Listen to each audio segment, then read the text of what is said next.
What's up, everybody? Welcome into another episode of Profit Picks. If you are new, we do always start the show by being transparent. And yesterday, it was a good day. I ended up getting to the window maybe around 3 o'clock.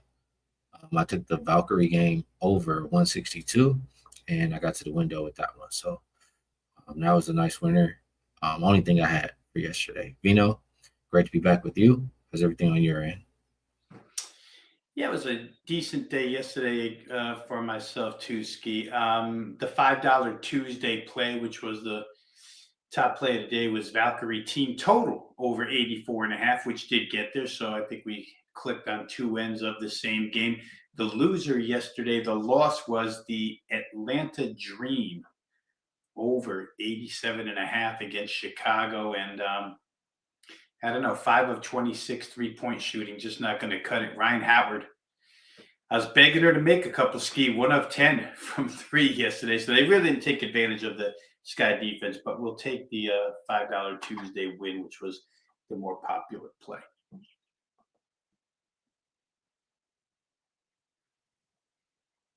Yep. My Yeah, bad. you muted. My bad on that. Shout out to the people in the chat. Appreciate y'all tapping in. Chico Sticks, David Silva, Trevor Tillis. Appreciate all you guys. A lot of guys who are always here in the chat. Brian, Joe. See a lot of the same guys. Prolific. That's my guy there too. All right. Let's get to today. We have 3 games. We'll start in the W today, if that's okay with you, Vino. Yeah, let's do it. First game I'm looking at is Sun and Tempo. The opener for this game was -7.5. Looks like pretty much 8 everywhere. Total opened 170, and we've seen it go down. We are looking at 167.5 pretty much everywhere. Going to refresh this injury report. We do have Brittany Griner game time. Trying to see if it's probable or what, but yeah, it's just questionable. Anissa Morrow out. Haley Van Lith out for the Tempo. Timmy and Kiki are both out. Um, this is I did bet one game today in the W already, and this was not the one that I bet. But Connecticut, I keep saying, I felt like they were a little undervalued just because how bad they played, during that stretch without Layla to begin the season, and now she's back. Especially if you get Griner in there, I feel like the Sun could stick around once again.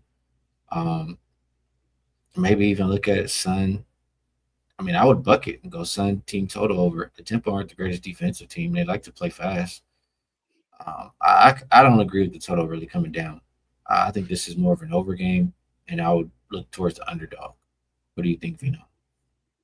Yeah, it's a little bit head scratching why the total came down, Ski. I don't know if that's in response to Morrow again being out and Griner being questionable. We'll see if Brittany Griner plays. If she doesn't, that pair didn't play the other night, and the Liberty, their opponent the other night, didn't even have Jean Paul Jones, and they crushed Connecticut on the boards 42-28 plus 14 Liberty. The Connecticut just can't stand up on the interior.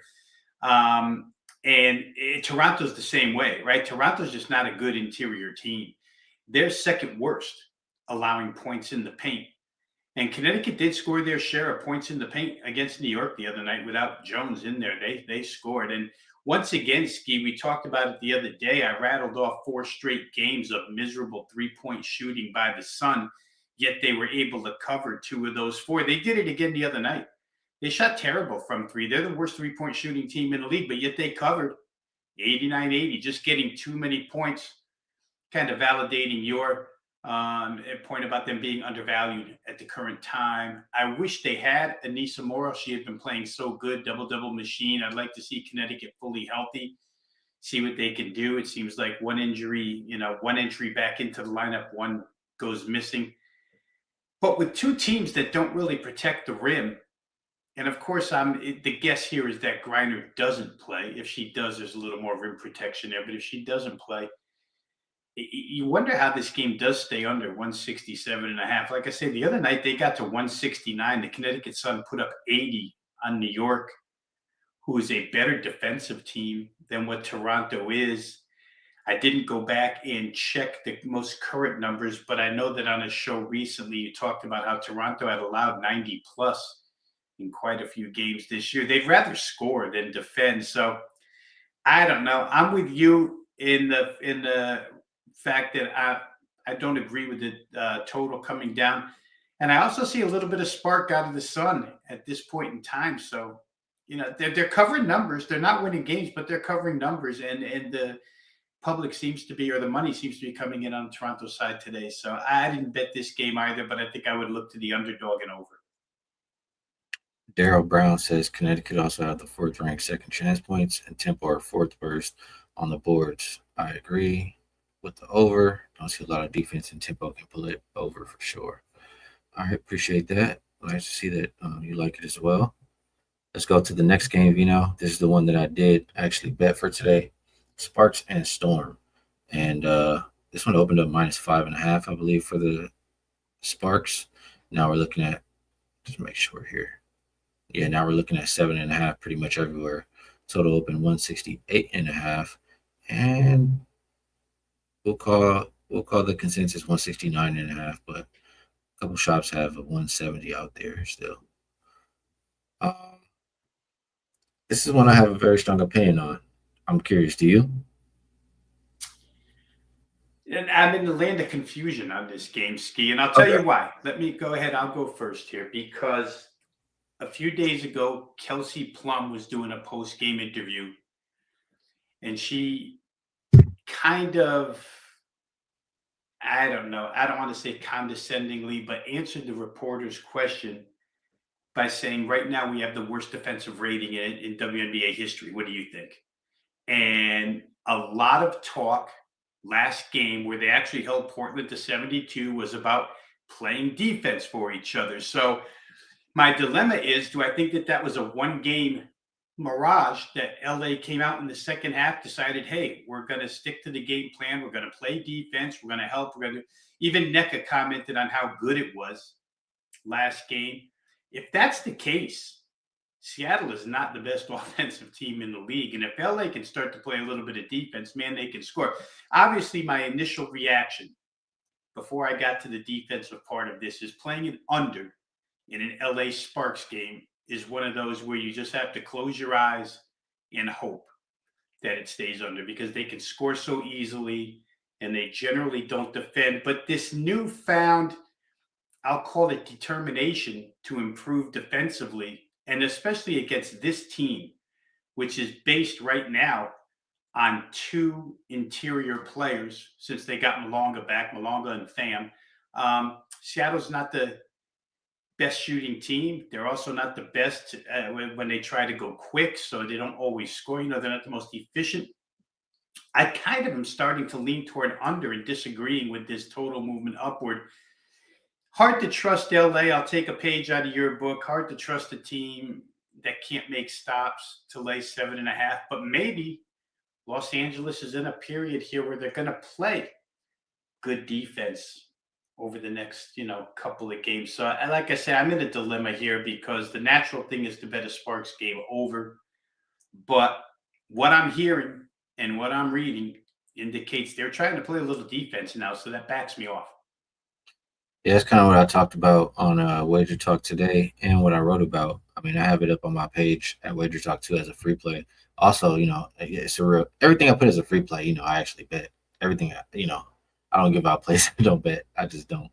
So I agree with everything. I heard all the interviews, etc. I watched the game and just looked like a different Sparks team in that second half. And we've heard these different comments, like you said, that Kelsey Plum comment the other day, right? We've heard NECA be disgusted with the defense and say what they have to do defensively. And now you see them come out second half in a game where they're not shooting well and win a game by 20 pretty much on defense. That's not, to me, I don't think that's a one off. I think that, they went in there at halftime and they talked about whatever they need to talk about and they did it. So I think they'll continue it in this next game.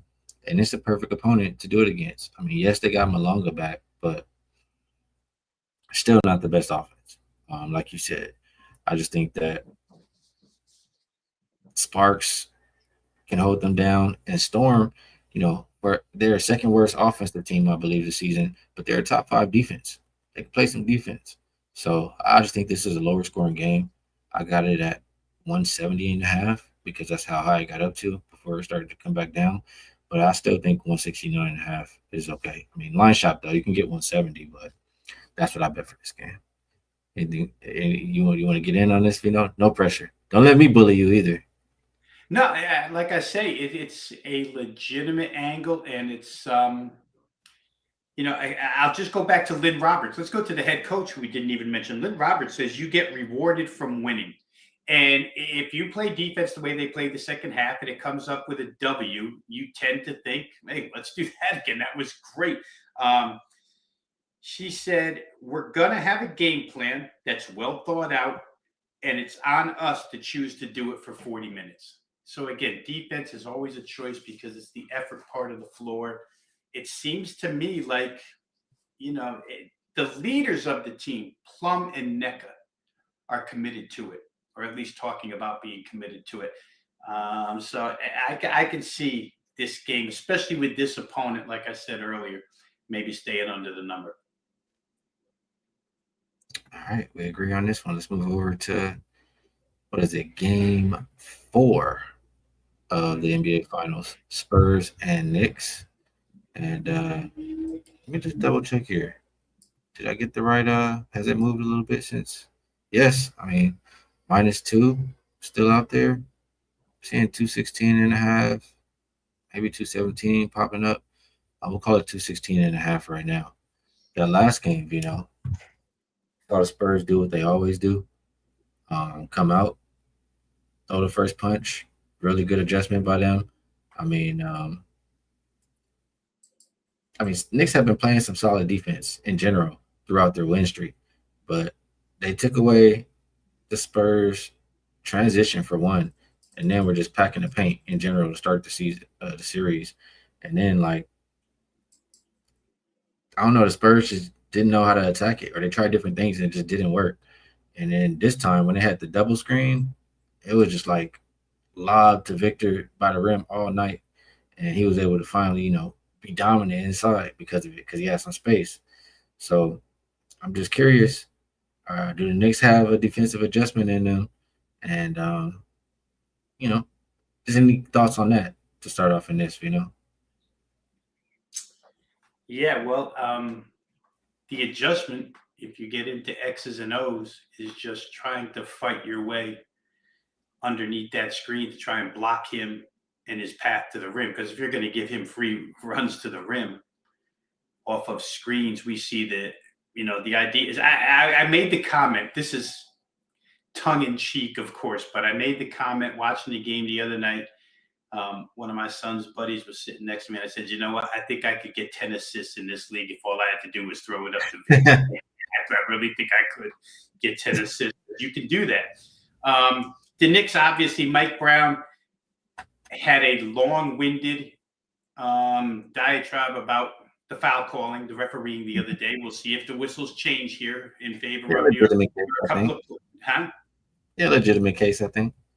Yeah, well, I mean, the Stephen Castle play, I still don't understand why that's just common foul. That just looked like running through the two hole, fullback Yeah. dive or something, plow the guy over. But we'll see if the whistles change here tonight. Different referee crew, maybe they're under a little pressure.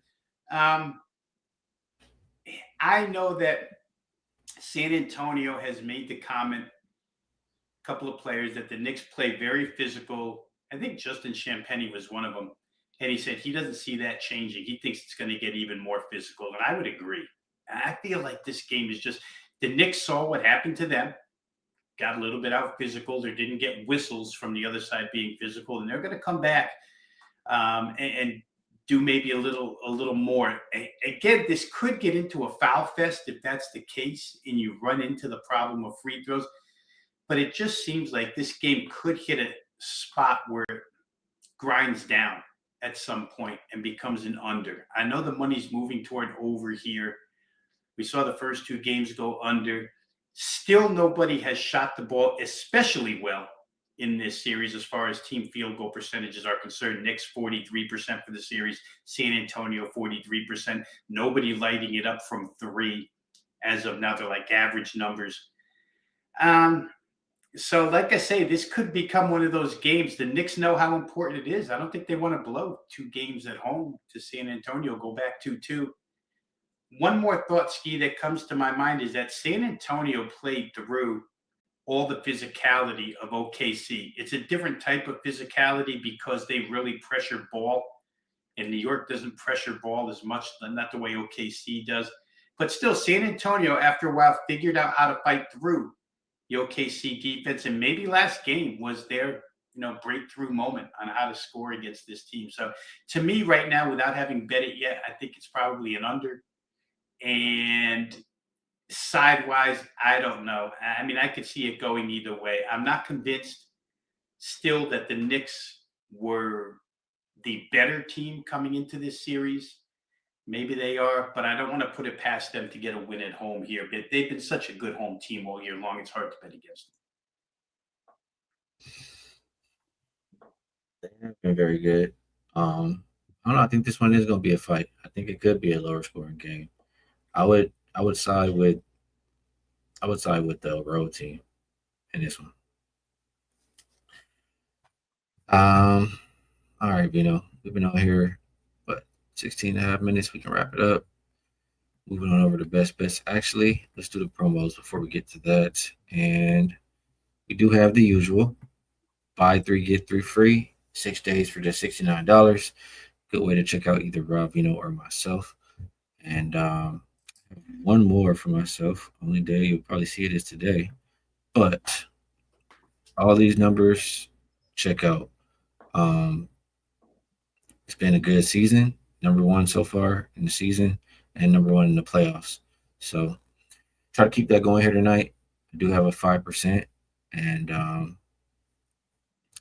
yeah, Veno, I'm going to pass it to you. If you have anything else you would like to promote, feel free. And if you have a best bet for the show, we'd love to hear it. If you don't, it's all good. I do.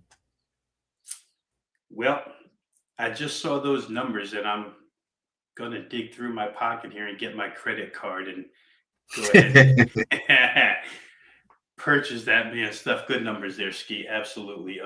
Through the NBA, credit to you. I'm going to do what we always do. I haven't made a bet. I haven't made a play. The clients don't have a play yet.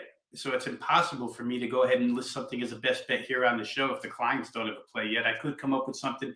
I think you guys heard a lot of the ways that I'm leaning here tonight. Maybe I get to a point where I make a play, but as of now, I don't have a bet. My clients don't have a play, so I won't leave a best bet today. That is all good. For me, like I said, if you want NBA for today, if you can test some listening skills, or my 5% play is available at wagertalk.com. My best bet for the show, I'll go to the W. Talked about it. Going back to that Sparks and Storm game. Best number I see right now, seeing a few 170s. So for the purpose of the show, 170 is good enough for a best bet. I do have 170 and a half in my pocket, just letting you guys know. And that's how we'll rock for today. So, Veno, always appreciate you taking the time to come cap these games with me. Chat, we appreciate you guys as well. Best of luck, everybody, on all your actions tonight. We will be back again tomorrow, and we'll catch you all then.